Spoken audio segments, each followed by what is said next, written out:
Today I'm joined by Dr. Vladimir Brljak. So let me know if I say your name wrong, by the way. That was fine. Great. And so Vladimir is assistant professor in the Department of English at Durham and Durham University in the UK. And Vladimir, so you work in English literary and intellectual history, and with a focus on the period 1500 to 1700. And I suppose just to begin with, it'd be interesting to know how you sort of characterize your scholarly interests now. And of course, we're going to be talking about a particular article you wrote on Tolkien, but that was from 2010, so it's from quite a while ago. But so what do you mainly work on now? Yeah, that was a depressingly long time ago. I work mostly on 16th, 17th century English literature and associated fields in the intellectual culture of that period. My full title is actually, the full job description is assistant professor in early modern literature, so early modern or Renaissance. I don't particularly actually like either of those terms, so I'm very happy with just assistant professor. So things like, that's the period where you have authors that everybody knows about: Shakespeare, Milton, many other authors that are not as canonical. I work on Milton, for example. I work on subjects such as allegory, associated subjects, history of interpretation, history of reading.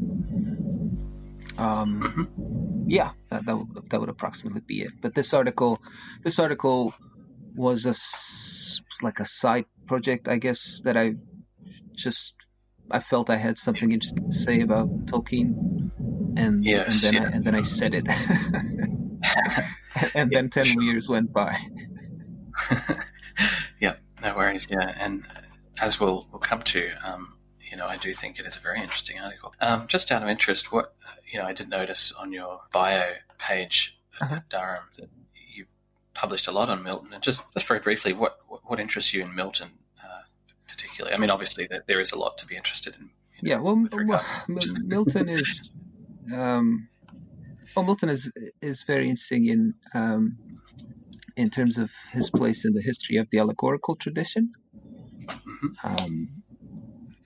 So I have a chapter in a book that I should have also written a long time ago, but I still haven't managed to finish on allegory in this period. There will be a chapter on Milton, what Milton does with allegory, and for example, in Paradise Lost.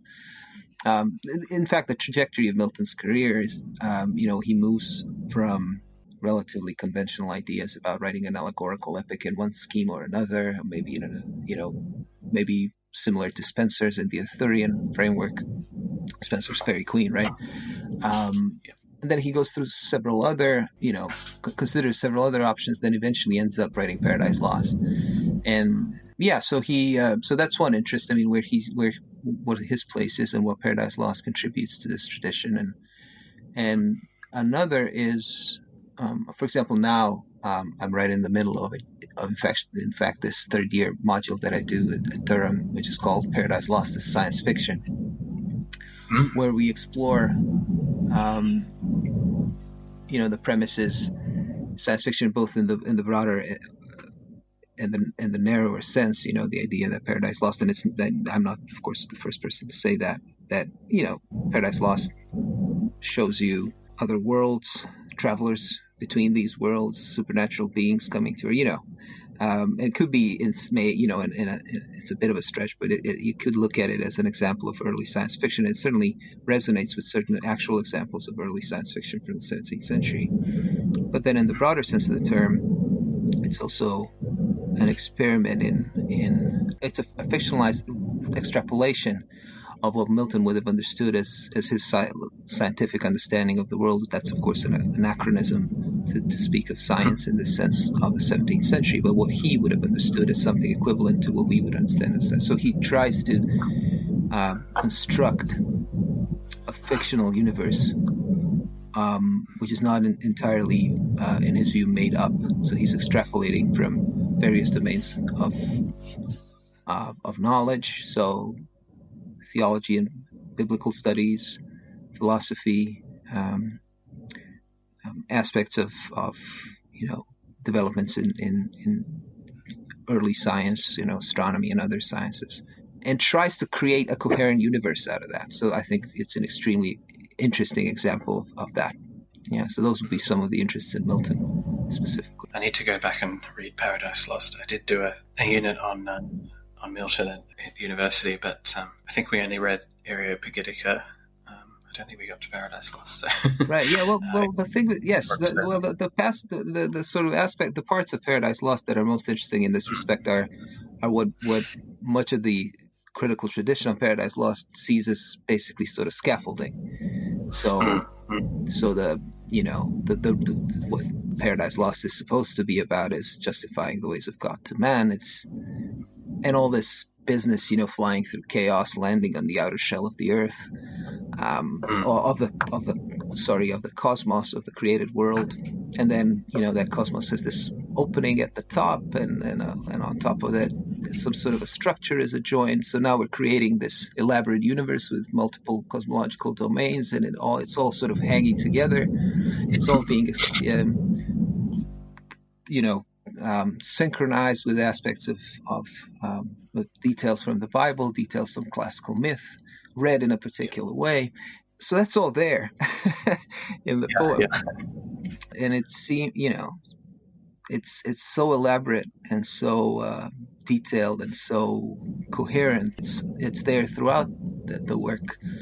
It's not accidentally there, right? And if it was only about theology and morality and all, which it is about, of course, as well, but it was only about that, then those parts seem unnecessary, and I don't think they are.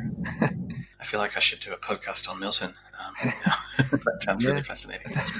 Okay, so that's great. Yeah, so obviously you've been doing a lot of work on that, but obviously we're talking about your Tolkien article, which you mentioned was from 2010, so again quite a while ago now, but nonetheless I think it remains a very interesting article. Still I haven't seen too much in the way of responses to it that have really engaged too much, but we can come to that. So again, the article is from the journal Tolkien Studies, and those who've listened to my last couple of episodes will remember that I interviewed Dennis Wise, who also had an article in that journal.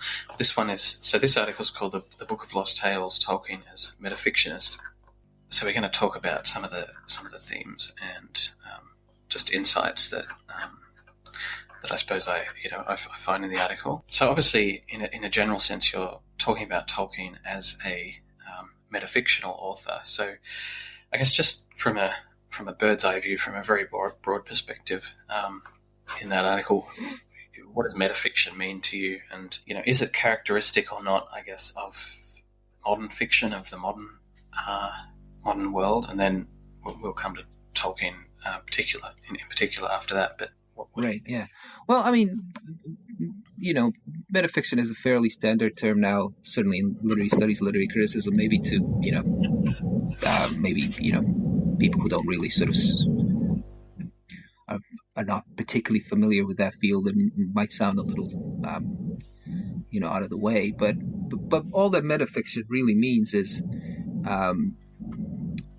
fiction about fiction. So fiction that includes references to other fiction or refers to itself in the process of narrating the story or the novel, whatever it is. It's similar to such terms as meta theater, meta theatrical, or meta drama. So theater about theater, drama about drama, and it's not. And I don't think there's anything. I don't think there's anything intrinsically modern or pre-modern or postmodern about it. I mean, you have these metafictional elements in earlier periods of literary history. I think you could look at it in two basic ways. One way of looking at metafiction is to simply think about it as a device, or maybe as a mode of narrative fiction, or whatever it is. So it's a repository, a palette of devices that an author can use. So, for example, when Shakespeare has actors visit the court at Elsinore, right? So actors visiting other actors basically on the stage, and then gives instructions to them, and then gets one of the actors to do a particular speech, and then this so you have a tragic protagonist watching an actor perform a tragic. So something then is these devices can be used for various types of effects. Now, the interesting part is how far an author goes and what is the effect that they're really after. So you can go from something really quite subtle. So I'm thinking of something like, say, I don't know, Edgar Allan Poe's manuscript found in a bottle, if you know that story, where there's simply a conceit that what we're reading was a manuscript found in a bottle, right? There's a minimal sort of buffer or a minimal distance between just going ahead with the story or sort of encapsulating it with a metafictional situation. But that's all that really happens in that story. And then at the far end, you have these really elaborate experiments in metafiction. Authors such as Borges, other authors that are usually considered sort of late modernist or postmodernist, where metafictional devices are used in a much more radical way. There's typically an attempt to sort of break the mimetic illusion, the representational illusion of the story. A character will suddenly become aware of the fact that they're a character in a story, will start addressing the reader, or the narrator will do that. So it's a sort of spectrum of possibilities, but I don't think they're necessarily. I mean, and then at given points in literary history, maybe they. So certainly in late 60s, 70s, you can see this sort of vogue for postmodernist metafiction. But it's very flexible and exists in earlier periods of literary history, and there's nothing particularly sort of. Another way of what I was going to say is that it's a fairly standard literary device. It's not the most standard, perhaps, but and then another interesting way of looking at it is to then say that it's somehow a property of all fiction, regardless of whether the author is consciously using those devices or not. That somehow, at some level, or look from a particular angle by the right kind of reader, all fiction latently contains the possibility of sort of becoming self-aware, self-conscious, manifesting this self-consciousness about its status as literature. So one is the idea that it's a device, and the other is that it's some sort of inherent property in all literary works, which comes to surface if submitted to the right kind of scrutiny. Sure. Okay, that's great. And of course, in your article that we're discussing today, you make a case that Tolkien employs a particular kind of metafictional strategy, I guess, that is in some sense unique in its sort of in the organization of the features that sort of he brings to bear, and therefore the effects that it might have on the reader. And I know a few other scholars have sort of said similar things, but I think this particular enunciation of the idea is quite interesting. So I guess just in a broad sense, and then we can get into details. How do you view sort of Tolkien's metafictional project? Right. Well.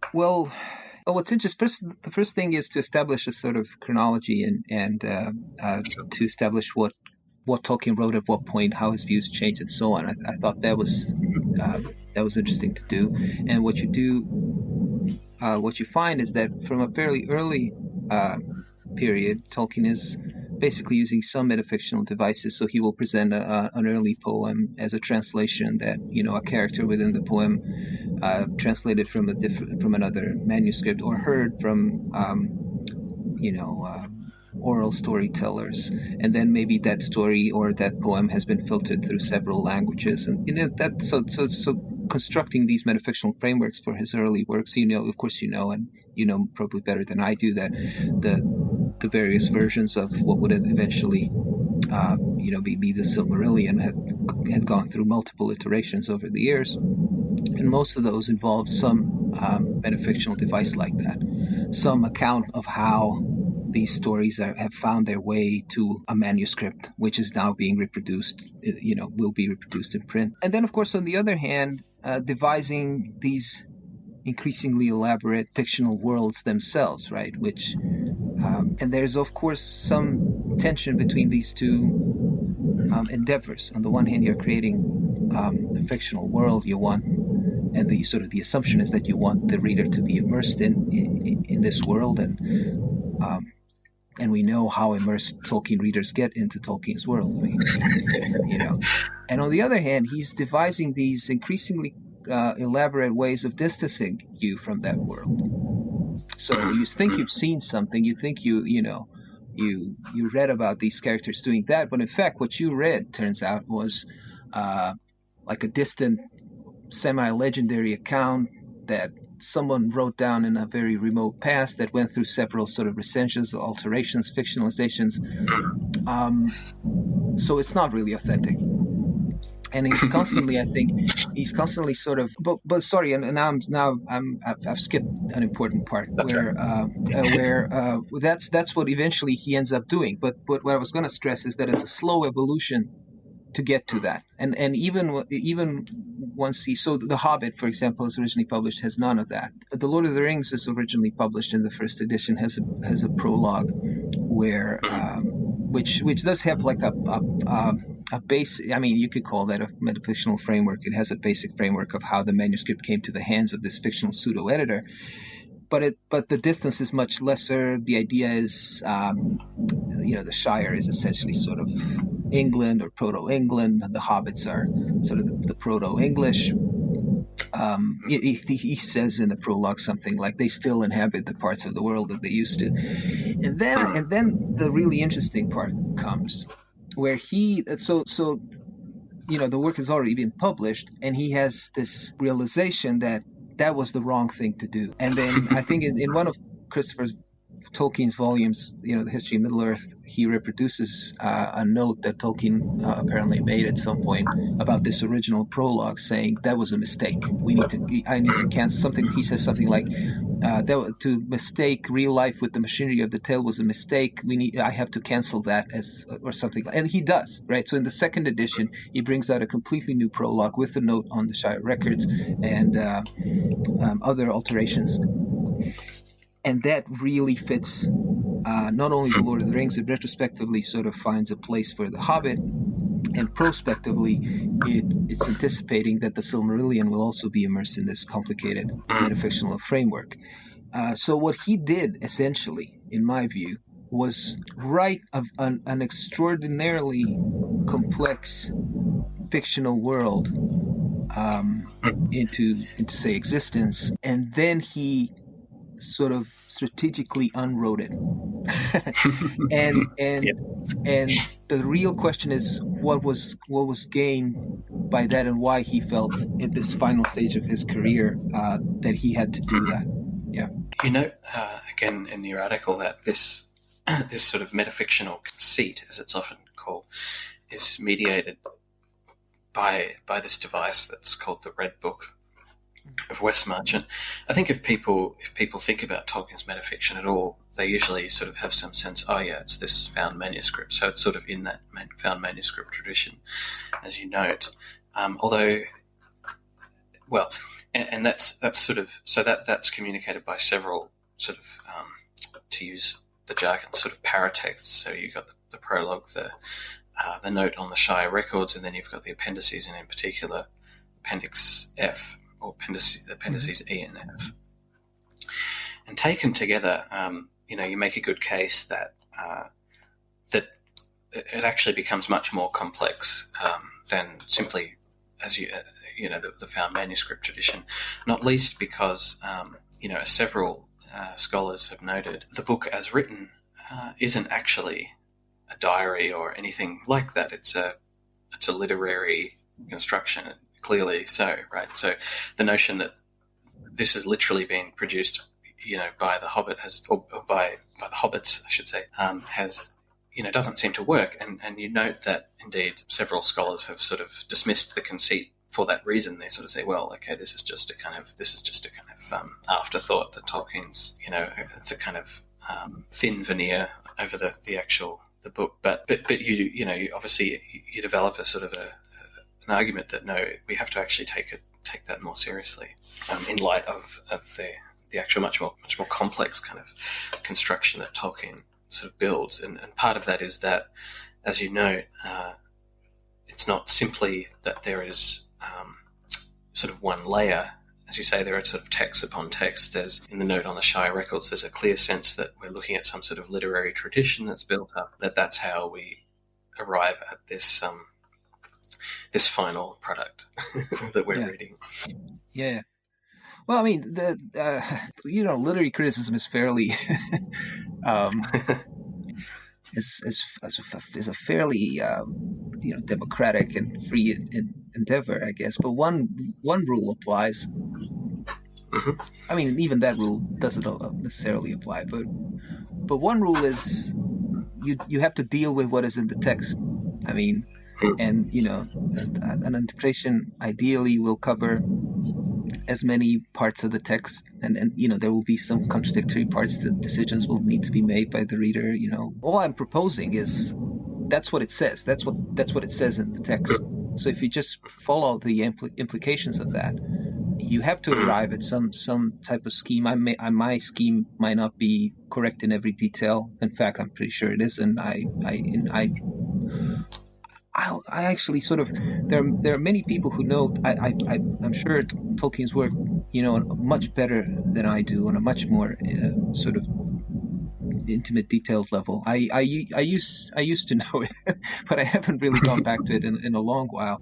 So it might not be correct in all details, but as you say, as soon as you compare what is said, for example, in the Northern Shire records, crucially, and in some other, so Appendix F and elsewhere, and you compare that to the nature of the text that you're reading, which is a fully a literary narrative with the full range of devices that we associate with literary narrative. It has dialogue, and it has descriptions. It's a literary narrative. Nobody writes such a literary narrative about themselves. There are no examples probably we can find some examples, but we won't find many examples of people doing that. And even if we did, why would we extrapolate from that very anomalous instance for that to have been the rule with? So you have to posit this process, especially if on top of that you also know that, of course, Tolkien, as a medievalist, would have been intimately familiar with real life examples of that, where a tradition survives only in some very distant form, had gone through several recensions and abbreviation and expansions and additions, and so he was, there are many real life examples of texts undergoing this process. I do think that, and I hope I say in the article, I think I say it, that there's a few loose ends, there's a few contradictions. I would accept that, but I think also that if you look at the whole thing, the big picture, especially what I was just talking about, if you look at the whole career, the arc, and where it's going towards the end of his life and then towards the end of his career, that to me it seems fairly clear that is where it's going. It's going towards the realization that, for whatever reason, we can discuss what the reason might be, the devising of a metafictional structure to fit all that in is somehow key, right? And then we can discuss why that might be. Yeah, for sure. No, I think that's convincing, and on reading some of his post Lord of the Rings material, that becomes sort of ever more evident, as he seems to be working in a kind of this persona of what you call the sort of fictional translator editor in your paper, and then sort of as though he's discovering these things. He's a scholar of the world that he's describing. And, exactly. He's as opposed to, I mean, obviously, as you mentioned, he does work with various metafictional ideas from the start. So it's not as though this sort of comes about all of a sudden after the Lord of the Rings or during the composition of the Lord of the Rings, but certainly the particular organization of the material,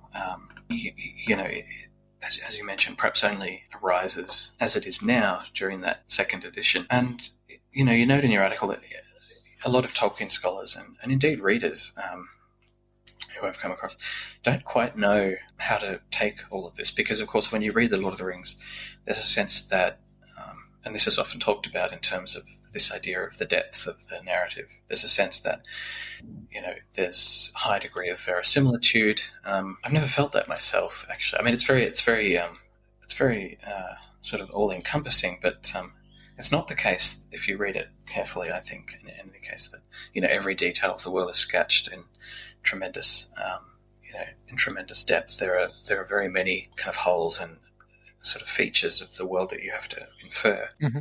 But I think a lot of people will want to. They'll resist the idea to some extent, because they'll want. They will want to believe in some sense that the world that Tolkien creates is real on its own terms, and that Sam does actually recite a poem about the trolls. It's not why would we want to think about that scenario as a kind of later literary interpolation? Right. For example. Yeah.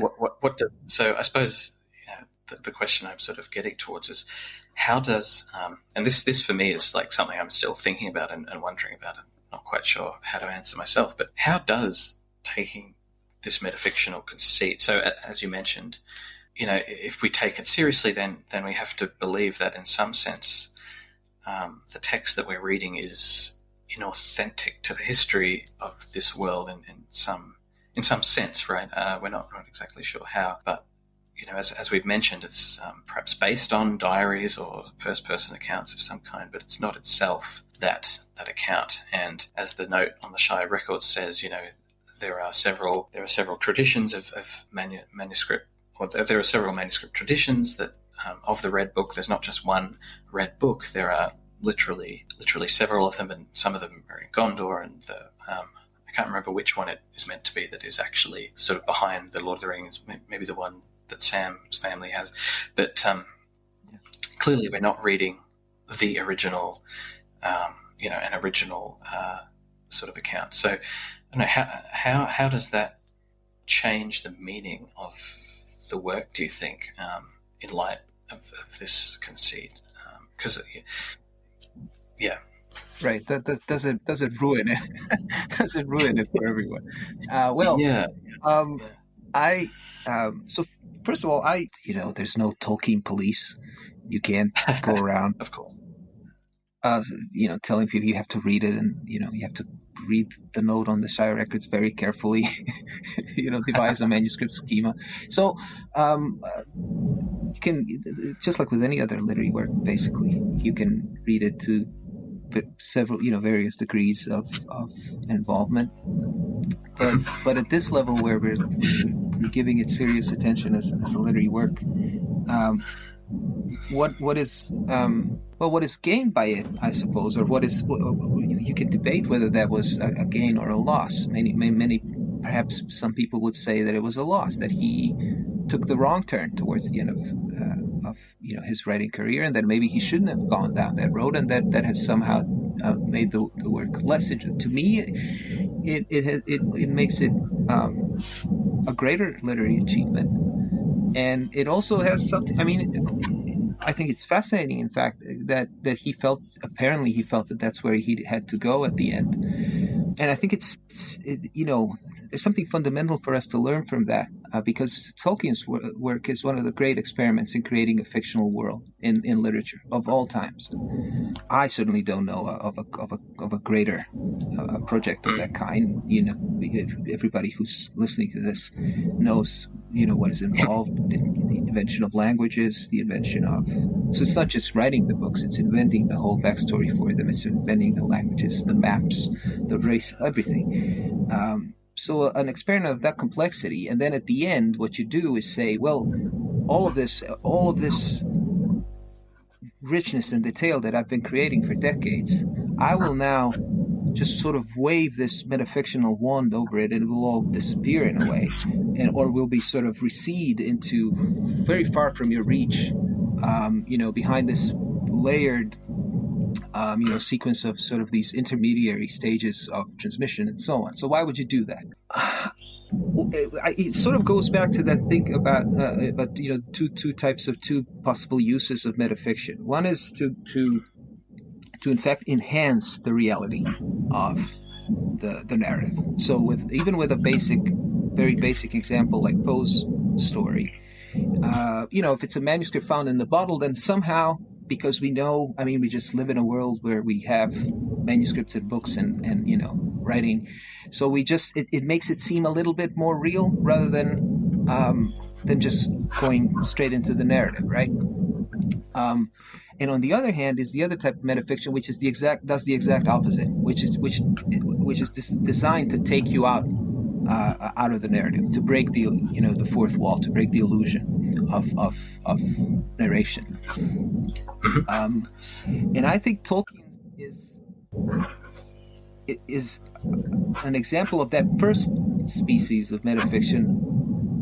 Somebody doing something very sophisticated and complex and interesting with it, but ultimately for the same reason, namely to increase the authenticity of the world. And that may seem like a paradox, because isn't the world enough in itself, right? Isn't this, some of, whatever anyone thinks of them, it's simply an empirical fact that these are some of the most loved and widely read stories of our time, right? The Hobbit, The Lord of the Rings. So isn't that enough? It may well be for some readers, and that's fine. That's absolutely fine. And this is not just me sort of saying that, or I really don't. I don't argue with anyone about this. I don't know why people would, but what metafictional apparatus does is simply sort of seal this. So isn't it enough? Isn't it enough, the stories themselves? Well, Tolkien came to believe, I think that he came to believe that it isn't, that they need a kind of final breath to really instill into them a certain type of authenticity, if you will, that they wouldn't otherwise have. Otherwise, they would always be ultimately products of one single human imagination, right? You would always be able to sort of point to influences, point to, don't tell me, you didn't take the dwarves' names out of the Edda. Of course you did. They're exactly the same names. So what this does is, in fact, hiding the world behind these intermediary layers, in fact, makes it in a way more authentic. But there's also a feeling of loss and distance and mediation. Yes. But that in itself is part of this effect. And it's really very similar to many actual real literary works where we have, I've just mentioned the Edda by chance. So I have no idea what I'm talking about, and I shouldn't in fact be talking about it because I'm not a scholar of that material. I don't know it at all. But with that, or with any similar sort of late recorded mythology, right? Or something like Homer, right? That it has been proven, right, that it's a late version of whatever the original event or whatever the original tradition was, right? So because it's impossible, in fact, any fictional world is ultimately mediated. It's always a literary world. You can't really trap reality in anything, right? Let alone lines on a piece of paper. What the metafiction does is compensate for that. You take a hit, as it were. You take the loss and this nostalgic mood that this creates, but in the process you gain authenticity of a different kind. That's at this moment right now, I think that's as coherent as I can make it. Yeah, that's good. That's cool. Yeah, and I know Michael Trout, for example, has made the argument that nostalgia, or a sense of nostalgia, is perhaps the central emotion that Lord of the Rings produces in readers. I don't know if you would agree with that, but I think... No, yeah, sorry, just to interrupt you there for a second. I think that's absolutely true, but also that's something that Tolkien explicitly says, right? Yes. He says, I would now have to find it, but he says in one of the letters, my chief literary concern is to create this heart-wracking sense of a vanished past, right? Yes. That's Yeah. my chief literary concern. So in order to Yeah. really do that, you have to create this enormous world, this enormously complex, detailed world, perhaps with no parallel in elsewhere in literary history. And then at the very end, you have to sort of let it go. And it's this Yeah. letting go of that world that will then paradoxically make it even more authentic, or whatever is the word, depth, lend it even greater depth than it would otherwise have. And I think that's the big difference between, for example, Tolkien and some not that I read much of it, or but when when you're comparing Tolkien to many sort of works, or whether in whatever medium, which have imitated the basic sort of flavor of that Yes. world. I mean, that's one of the big differences, right? That Yeah. this Yeah. this extra layer on top of that. And just for readers' note, I think it's letter 110, which you do cite in the paper. So for those interested, yeah. And I think that's for me why this conceit, or the metafictional superstructure, if you like, of the Lord of the Rings is actually really central to the book, even if you don't really pay much attention to it, because it is central to the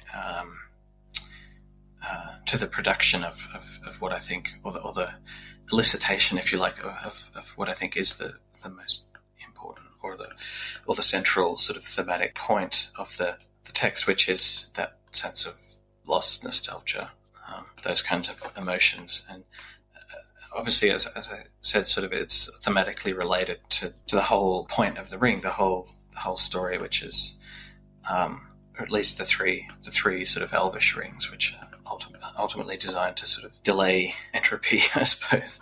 Right. And perhaps there's a point being made there about the impossibility of doing that as well. Yeah. So I don't know, at least for me, I feel, with regards to the argument that you've made and that Michael Drought and others have made, I feel that more and more I've come to feel that the metafictional sort of part of that is quite central, and you do, I think, lose something by not considering that. But as you say, I mean, there are levels of readerliness, I guess. Exactly. I would prefer to sort of view it as you gain something if you're aware of that. You don't necessarily lose; you just gain a little bit more.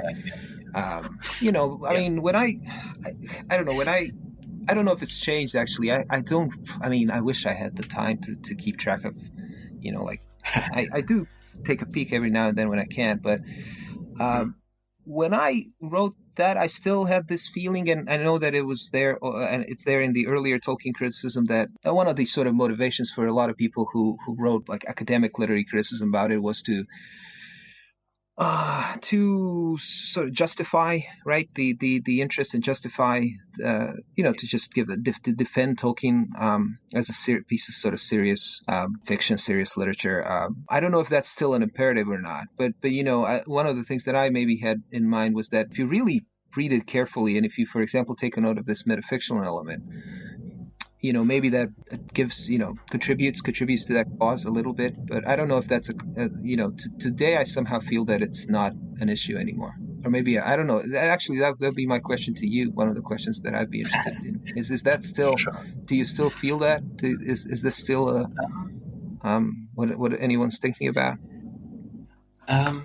Yeah, I think that's certainly less of a thing now. Certainly I interviewed Dennis Wise, who's another professor or assistant professor, I'm not exactly sure, in America, and he recently, and he certainly said to me that that's less of an imperative for Tolkien studies, is that sort of defensive posture. At the same time, I don't think he's sort of going to be, necessarily on the syllabus of an English literature course, or a survey course, necessarily anytime soon. It's not an anthology. Perhaps it should be, but I don't know.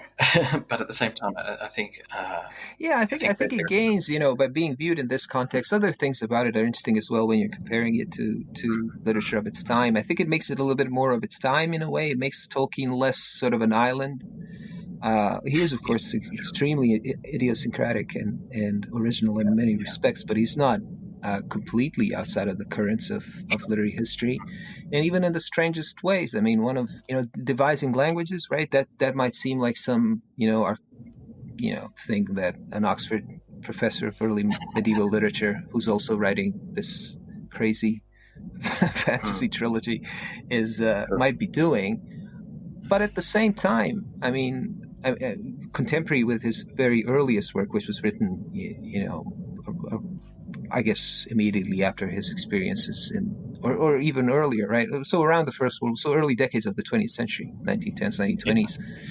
Well, that's the time when many authors, poets, thinkers around the world are feeling that, are experimenting with language. There's a feeling that ordinary language has sort of served its purpose as far as literature is concerned, that it needs to be pushed further.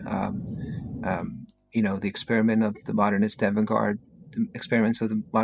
are happening at that time. That's exactly, in fact, the time when they sort of reach maybe their most extreme formulations. Like, you get something like the idea of the transrational poetic language in the Russian avant-garde. So that you have to. So first, of course, the first thing you do away with is like, even romantics do that already. You do away with classical, traditional poetic diction. Eventually, sort of free verse comes along. Eventually, experiments of you get automatic writing with Dadaism and so on. And then at the end, like it's the idea to break completely free of ordinary language, right? That poetry to be genuine, right? To express, this, whatever we call it, that you're trying to express, to break into these new domains of experience. It needs to do away with conventional language entirely. So it needs a transrational language. And we think of those, and that's very, I also look at that. That's another thing that's a side interest. I don't study that professionally. But that's all happening. And then on the other hand, you have Tolkien, devising languages. The sort of his intellectual world is very different, and it's not maybe very intuitive to be drawing connections between as seemingly different authors and literary movements as these are. But I don't think that that's entirely an accident. And I think there's many other things you could point to in Tolkien that make him more of his time and less of a oddity or a sort of such an anachronism, an apparent anachronism. Certainly, the interest in languages and sort of metafictional conceits are part of that. So another sort of part of or area of this whole metafictional question pertains to the Silmarillion and some of the other materials. Of course, the whole Red Book idea pertains primarily to the Lord of the Rings and the way that's set up. But there's also, of course, his sort of first stage works, which began as this sort of book of lost tales. Yeah. And that's the one thing, by the way, that I regret about the article. Sorry to interrupt your train of thought, but as soon as this was published, I remember thinking, damn it. There's an obvious and much better title for that article. It should have been called "The Tales of Lost Books." Tales of Lost Books. Tolkien as Metafictionist. That's what I should have titled it. But I was holding the printed volume in my hands when I realized that. Sorry, continue. That's okay. Yeah. That would have been a nice, but no, that's okay. It still works nicely. So just, I suppose, in regards to Silmarillion, I think questions of meaning and authenticity become even more salient because what do we have at the start of the Silmarillion? We have the creation story. And I said to Dennis Wise last time, in the last interview I did, I said, if we're thinking about metafiction seriously, then this creation story looks like a myth from it, in its formal features, right? It looks like a sort of a work that is the outcome of a kind of some sort of cultural tradition. It resembles in various ways sort of Mesopotamian myths, including, of course, Genesis in some respects, but also sort of the Greek cycle as well, especially in oh God, I'm having a brain. What's his name? Not Homer, the other one. Hesiod? Hesiod, that's the one. Yeah, especially in his. So I sort of, I asked, I was asking Dennis then, if we take it seriously as a myth, in other words, as not literally true in the story world, what do we do with that? And many readers again approach the Silmarillion as a kind of, user's manual. They'll have a question about the world, Tolkien's world, say, well, what does the Silmarillion tell us? And that's sort of taken kind of canonical fact. So, it is a canonical fact. There are these Valar and whatever, and they do this and they do that and everything else. And Dennis's point was that, well, it doesn't matter. What matters is that the people in the world view this as being true, and therefore that's what's meaningful. So I don't know if you have any particular opinion on that, but again, how does this? For me, at any rate, so the metaphysical, but also metafictional sort of statements of the Silmarillion as a kind of compilation of mythical texts and perhaps legendary texts. It's fairly clear just from the formal features that Tolkien imbues into the text. And, coming from a sort of an archaeological background, obviously I have some familiarity with text. Genuine text of that sort. So for me, reading the Silmarillion, it's always been the case that I read it as a kind of mythical text. But how do you think? How do you think about that whole issue, if indeed you do at all? There's several things to say about it. First of all, as you said yourself, and I think there was an early article by I will never remember now where I read that, but I remember reading somewhere.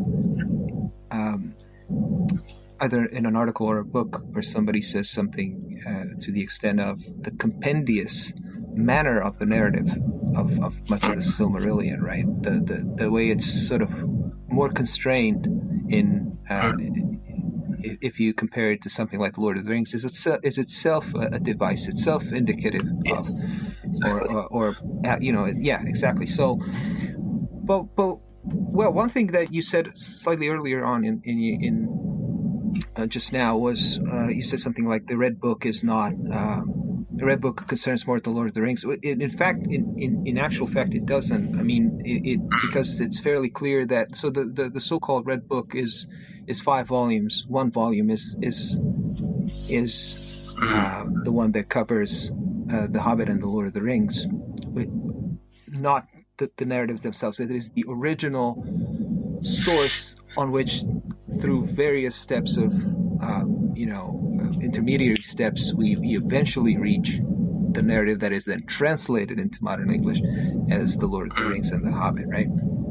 Yeah. But as the sort of archetype, the ultimate archetype of that, then come the 3 volumes that are called or are described in the note on the Shire records as Bilbo's translations from the Elvish, right, which he did while at Rivendell, and those are clearly meant to be. And then there's a 5th one, which is a more heterogeneous work, which is compiled from all kinds of sources. Multiple hands have had and I think it's not me. I think it's fairly well established that Tolkien sort of expected, given how much material he sort of had lying around on the quote unquote Silmarillion material lying around, and how long he had been working on it. He thought that would be an enormous work. In fact, it turned out to not be quite very long at all, and that probably is why there's three volumes of the translations from the Elvish rather than just the one.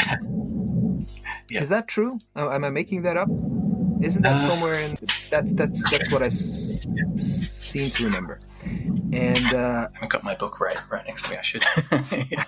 But it definitely says that there are 3 volumes. I'm just wondering about whether it's 3 volumes because he sort of anticipated that once published, it will be a work that would be several times the length of the Lord of the Rings. Or maybe that I've just completely made that up now, in which case I apologize. But in any case, right. Yep.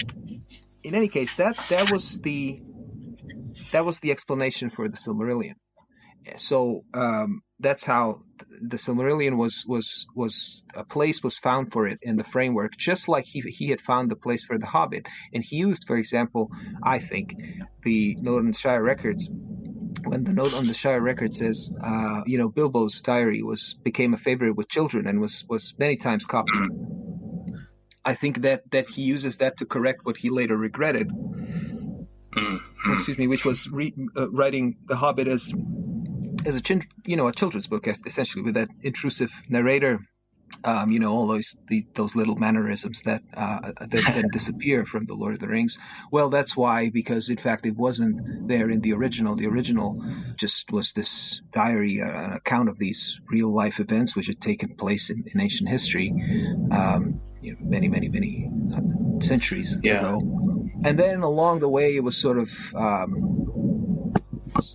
became, as he says there, I think, favorite with children, and it underwent these, this lowering in tone, and that children's literature would evolve. So ultimately, of course, the problem with the Silmarillion, I suppose, is that it's an unfinished work. So it's an unfinished work which is the product of, or rather, it's an unfinished work that went through many versions. There are many alternative manuscripts for particular segments of it, and so on. And then the question comes of editing it. I don't know actually enough of that process to comment on it in detail. But one thing that struck me sort of when I had this idea about, I want to write something about the metafictional element in this work, and then I started reading the scholarship a bit more closely. And then I saw that this custom, this habit had formed in Tolkien criticism of referring to the Silmarillion, in italics, like the printed work, the actual published work that Christopher Tolkien edited. And then, that habit of also talking about the Silmarillion in quote marks, and referring to that whole body of alternative, versions and separate literary works, in fact, in many ways. Or alternative versions of the same work as the Silmarillion, and then to sort of almost use that as to say things like in the Silmarillion, like quote marks, Tolkien, which I understand the sort of impulse, but I think it needs to be treated like it would be treated with any other author. I don't think there's a statement anywhere by Tolkien saying, I want all of these various versions that I've been writing of that I've gone through, some of which are clearly in conflict with each other, right? All of them. I want my readers and my critics to approach it all as if it were a single literary work, and to make interpretive claims or critical claims on that basis. I just don't see that. I think that with that massive material, now it needs editing. So clearly we're dealing with an unfinished work, therefore, and on the other hand, not as unfinished as to make it unpublishable, right? And it's just like with any other instance of that. Somebody, and of course, the specific, what is specific about Tolkien in this respect is that his literary executor was his son, Christopher Tolkien, who basically did all this. I don't know if he did it all on his own. I don't know how that worked, but clearly, apparently, had the sort of a say in what will be published and when and so on. Eventually, like with any other work, Tolkien's works will move into the public domain, and then you will be able to, you or anyone else will be able to edit the Silmarillion, and then you will make your case. This is why I'm choosing this version rather than that version, and exactly like with any other author, and then the real editing of it, right? Obviously the Christopher Tolkien, for various reasons, is an extremely good choice for an editor, but I don't think he's the only choice. And I think, as with any other author, eventually this will be on the table, re-editing the Silmarillion, and there will probably never be a version that everyone will be. But you have this all the time. There's multiple editions of Hamlet, or any any other works, right? Sometimes there are, of course, works which are complete or more or less completely, there's more or less clear consensus that this is basically the text, and there's maybe one or two sort of, but many other works there isn't, right? And there exist multiple versions, and then that's what literary editing comes in and is supposed to do. Now, one interesting thing for me about that is that there is actually a note, as I mentioned, this note that Tolkien had made at some point when the first edition of the Lord of the Rings was out, and he says, confusing the real life with the machinery of the tale was a mistake. I need to correct that, and then he corrects that in the second edition, and then I think it's in the article somewhere. I can't remember exactly where. There's another note that Christopher Tolkien also reproduces, saying of the note on the Shire records, this should preface the Silmarillion, or something like that. Right. Yeah. So you have there, and then it may well be the case that Christopher Tolkien has some alternative material, which then again negates or cancels out that final. Maybe that's not the final instruction. Maybe there's simply material that is unavailable in the public domain for study. It could be any number of things. But in it certainly there are leads, right? Certainly there are options. And I think there's a good case to be made that the Silmarillion already is in fact written into the metafictional framework through the idea about Bilbo's translations from the Elvish. So they're double. Another thing there is that then they are doubly translated as well, because they were first translated from the Elvish to Westron, right, as it would have been, and then eventually they somehow have made their way into the hands of this modern editor who's now translating it to English. So you have a doubly translated work on top of all the other intermediary stages that we have to presume, I think, that have interposed in between.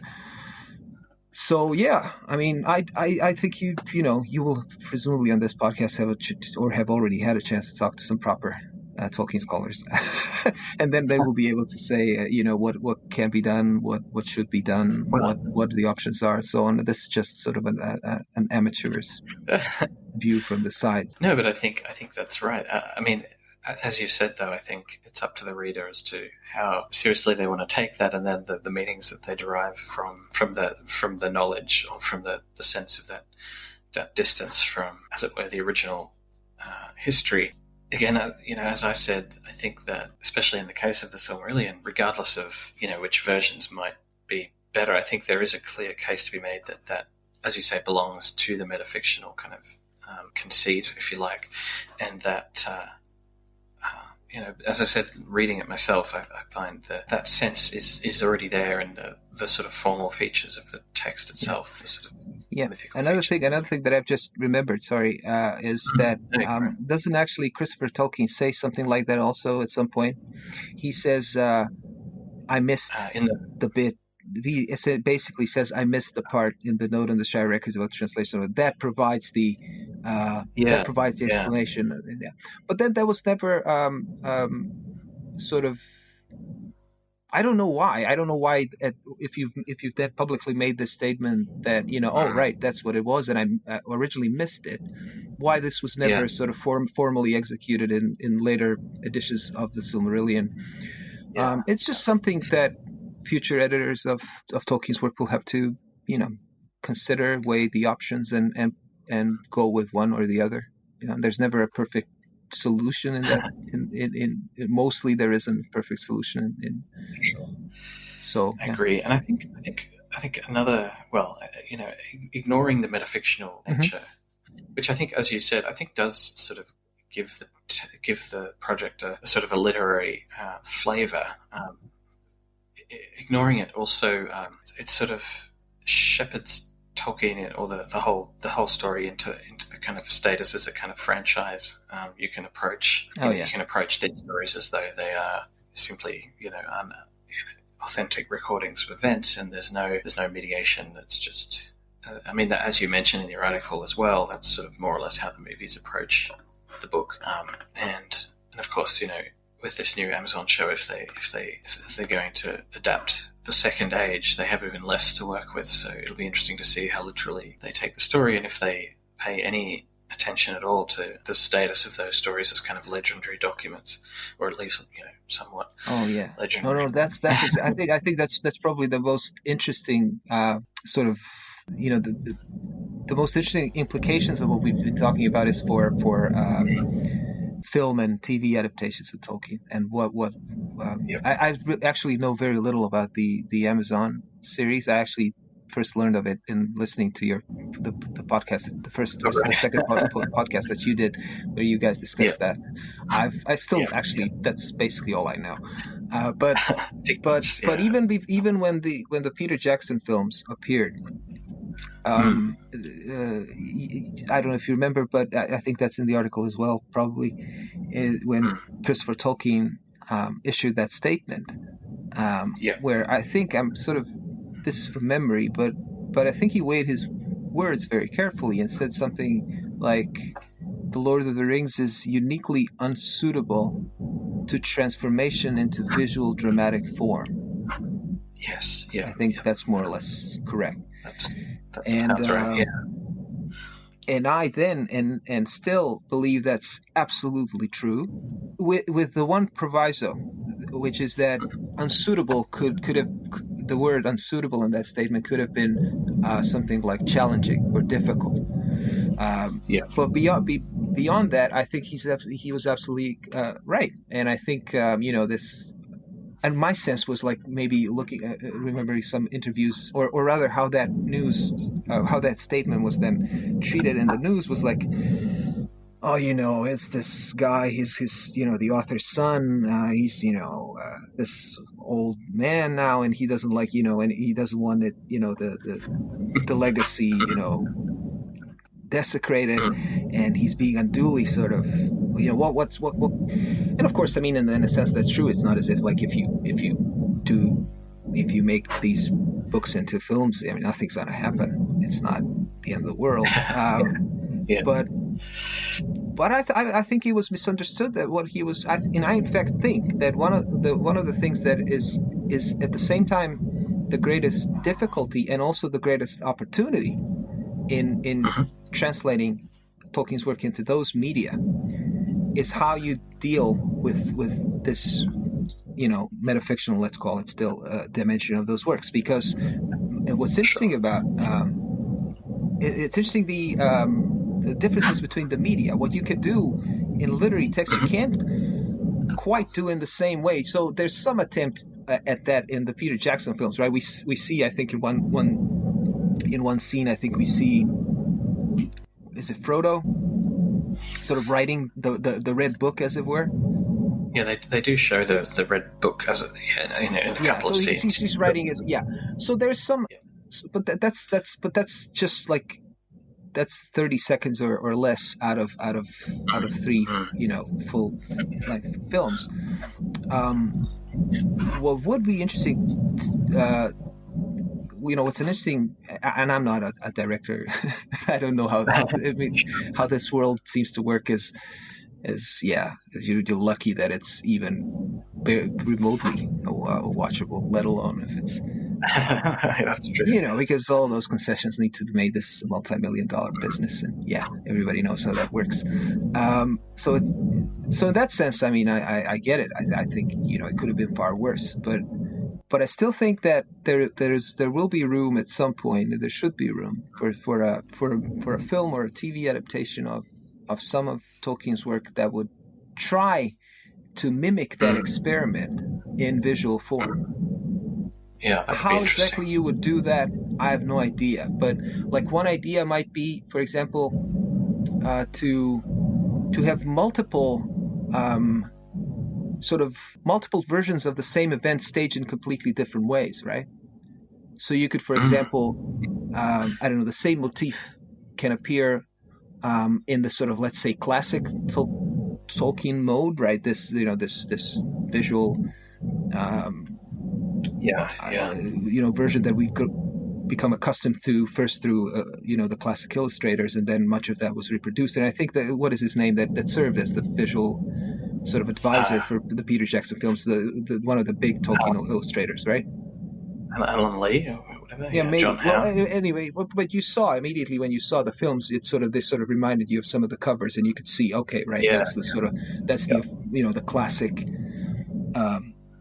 or one of the sort of classic Tolkien visual identities. But then you could mix that with a completely different one, right?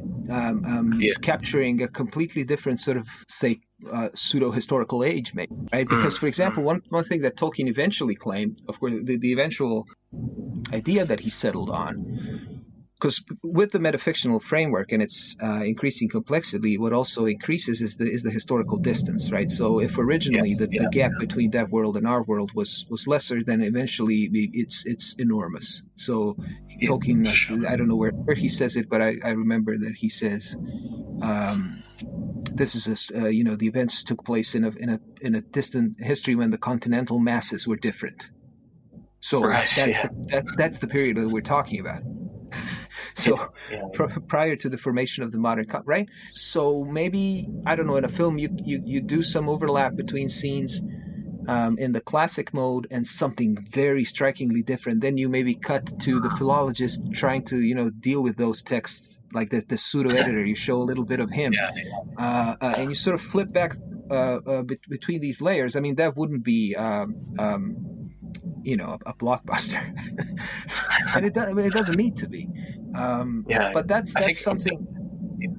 That's something interesting that or something anyway. But I to go back to that comment, it is, in my view, an impoverished version of what the artistic vision originally is, and it doesn't need to be. Sure. But of course, films, I always admire people who even can do anything. Even try. Yeah. And we'll certainly see in this upcoming show if they. So what do we know about the show? Well, really very little. It's set in the Second Age, be dealing probably with the forging of the rings, so it'll be in that period. So a lot of dramatic potential, but my hope is that they don't adhere too strictly to the film universe. Give us a different visual interpretation. Yeah, another thing that I was thinking that somebody could do is use the original languages. Yeah. Well, that's right. Well, I mean, because they exist. I mean, or you can certainly fill them out for the purposes. So that would be something you could do in a visual or a dramatic medium. That would be a way of distancing. So I mean this convention that in his. Yeah, there's a little bit. Yeah, but imagine but that was interesting because I don't know if you remember, or maybe I'm misremembering it by this point, because again, it was a decade ago. But it was interesting that those films appeared, and there was that little vogue.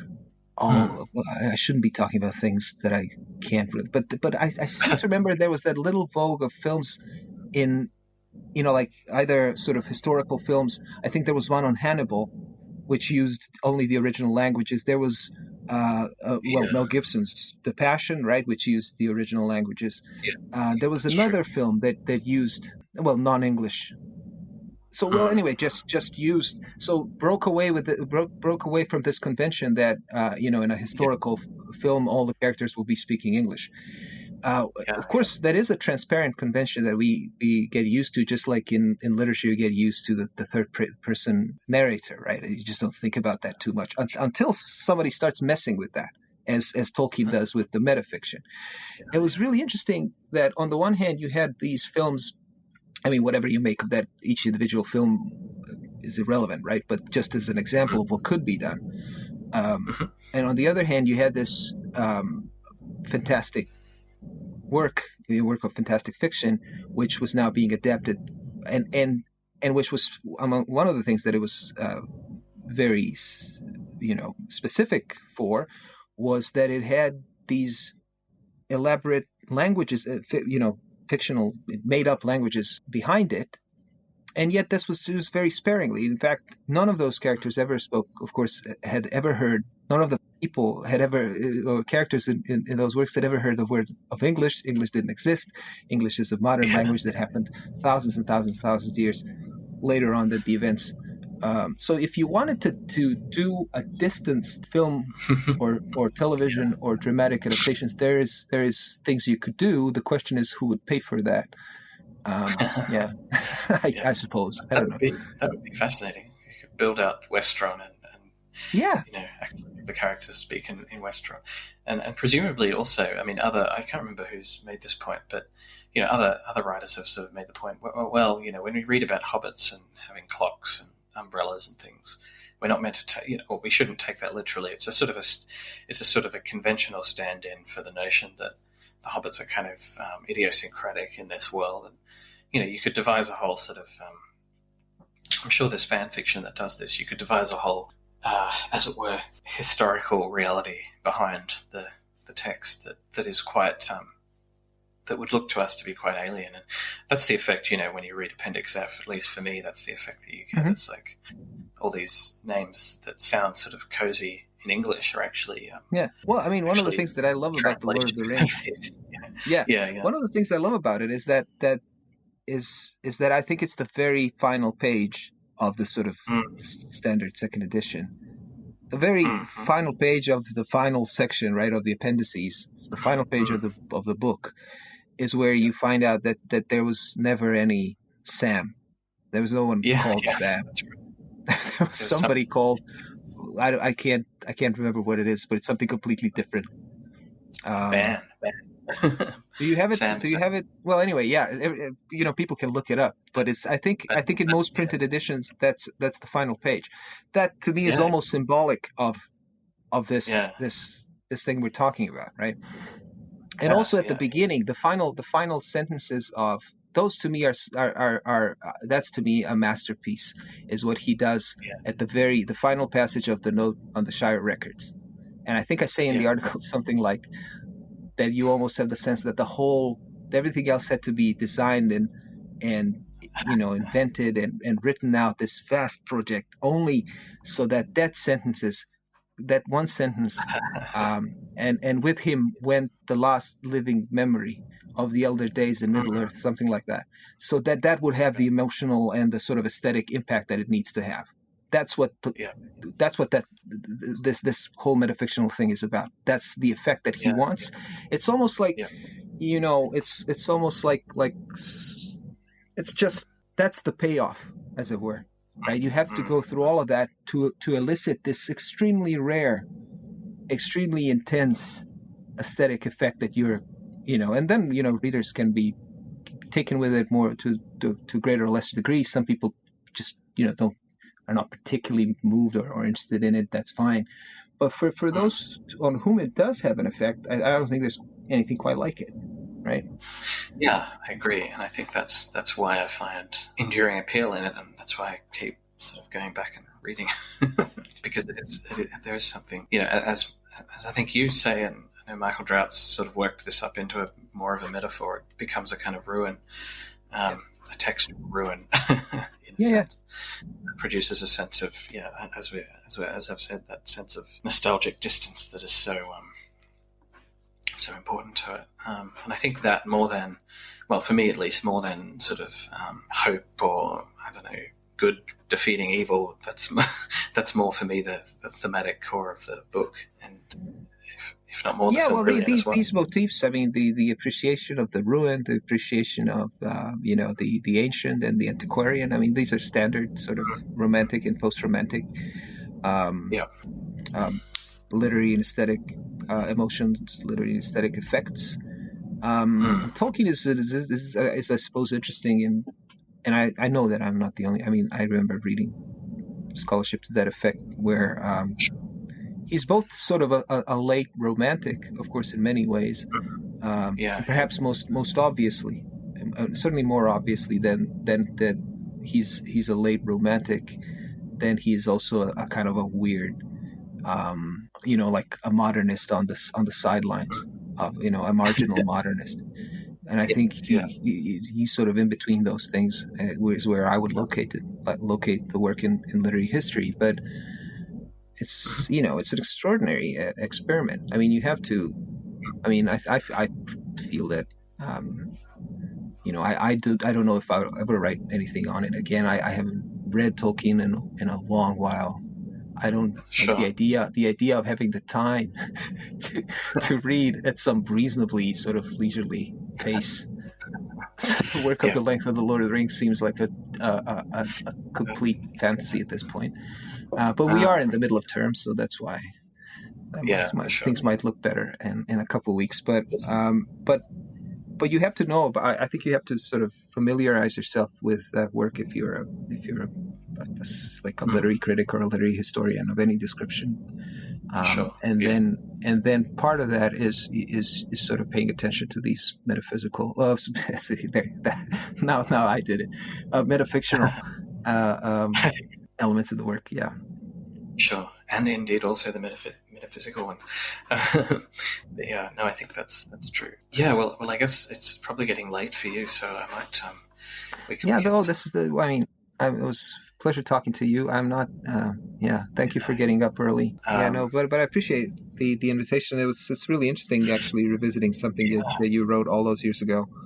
And whether absolutely. it still sort of stands up. So yeah, look, it's great that you agreed to come on and talk about a 10-year-old, 11-year-old article, because I realized, maybe it was, maybe it was a bit weird to ask someone to do that, but I still think it's relevant, and No. I mean, it's just if it's of interest to you, it's a great opportunity. I mean, it's very interesting to talk to people. I do.